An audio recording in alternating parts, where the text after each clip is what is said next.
So, ayan, itong hapon nga na ito, naghihintay na naman ulit kami kay Bunsoy na lumabas from her classroom. Ay, naglalabasan na yung ibang students kasi 5:30 p.m. uwian na nila.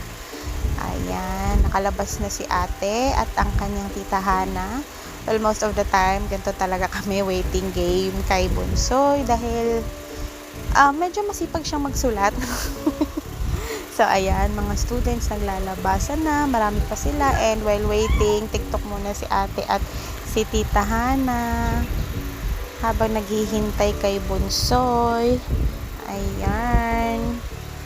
O, diba, gabi na. Naubos na yung mga students, nakauwi na halos yung iba, and kami, andito pa rin kami sa school kasi syempre si teacher, she wants to make sure na natatapos ng mga bagets ang kanilang mga activities during that day. So, ayan.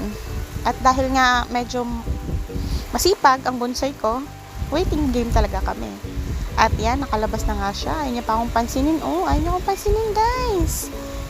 Ha, Bunsoy. Ayan, guys. So, uwi na kami. Diba ang dilim na? Dapat 5 p.m. yung labas eh. Alam mo, usapan na may OT din pala sa school, guys. Elementary. Uwi na kami. Diba? Oh, wow, look at that. Bukas na yung mga ilaw. Christmas season. Wala mang Christmas light, pero gabi naman dyan talaga.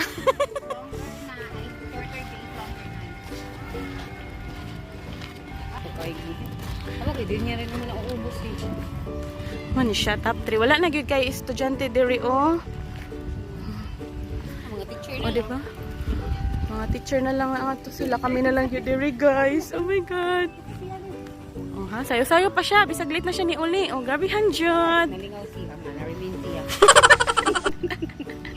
Ano na? Kasi nasa ESP na ako. Ay, di natapos mo na yung sulat mo na. Ha? Grabe. I'm so proud of you, okay?